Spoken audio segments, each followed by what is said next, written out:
বললো? তোকে কতদিন বলেছি এইভাবে চিৎকার করবি না, তোর চিৎকার শুনে আমাকে রোজ রোজা বাড়ি যেতে হয়। আচ্ছা, তোর এই গরমের ছুটিতে কে কি করেছিস বল? স্যার, আমি একটা কবিতা লিখেছি স্যার। তুই কবিতাও লিখতে পারিস? হ্যাঁ স্যার। বল। আমার কপাল ভিজিয়া যায় চোখের জলে। এই থাম। থাম থাম। কপাল কখনো চোখের জলে ভেজে? স্যার, কবিতাটা কার লেখা? কেন তোর? আমাকে সেটা বলতেন। হ্যাঁ বল। আমার কপাল ভিজিয়া যায় চোখের জলে, ঠ্যাং দুটো বাঁধা ছিল গাছের ডালে।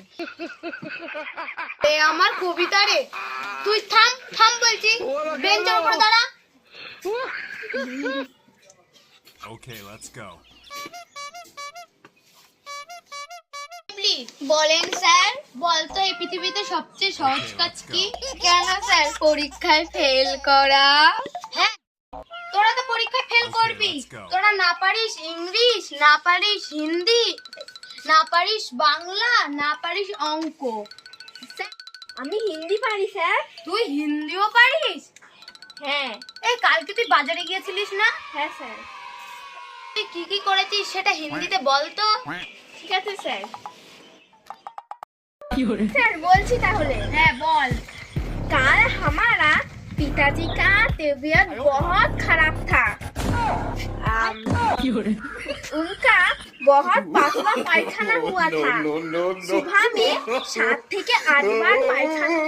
हमारा पिताजी আমাকে बाजार में जेते बोला था। बैग और टाका लिए बाजार में गया था।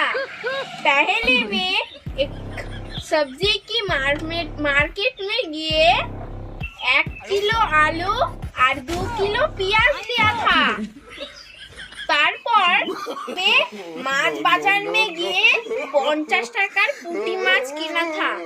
তারপর बैग और साइकिल लेकर दिखे रवाना दिया था। तारपर आने के पहले डांटी छिड़ गया और सब सब्जी मिट्टी में गिर गया।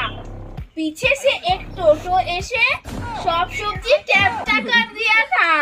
পুরে আমার হিন্দি রে। তোর হিন্দি শুনে যারা হিন্দি বলতে পারে তারা সব হিন্দি ভুলে যাবে। তুই থাম থাম বলছি। স্যার, পাটা ব্যথা হয়ে গেছে, বুঝবো? না, দাঁড়িয়ে থাক তুই। আচ্ছা, তুই এই গত সপ্তাহে আসিসনি, কোথায় গিয়েছিলিস রে? স্যার, শিলিগুড়ি পিচিল বালি গিয়েছিলাম। কোথায় গেছিলি? শিলিগুড়ি। ও, তাহলে তোর লোকাল ট্রেনের ভ্রমণের অভিজ্ঞতাটা বলতো।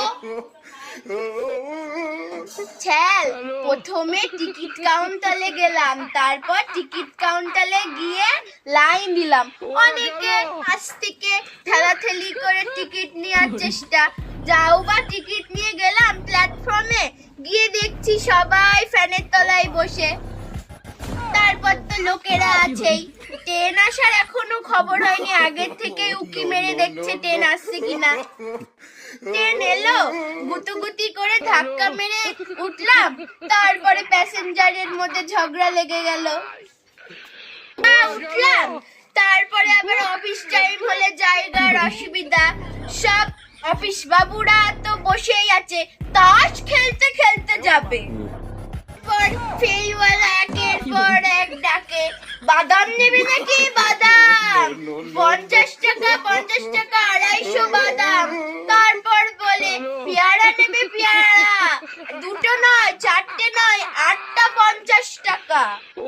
আপেল নেবে? আপেল কাশ্মীরি আপেল আছে মাত্র 20 টাকা। কেউ বলে গজা নেবেন? গজা দেবেন? দেবো নাকি দাদা? ছাল ছাড়িয়ে নুন মাখিয়ে। আর একজন তো রেগে বলেই ফেললো, কি বলছেন দাদা, ছাল ছাড়িয়ে নুন মাখিয়ে দেবেন? তখন সে বললো, না না দাদা, কচি শসা দেবো। এর মধ্যে লম্বা মানুষগুলো হাত তুলে দাঁড়িয়ে থাকে, আর বেটে মানুষগুলো তাদের বগলের গর্ত শুকতে শুকতে যাইছে।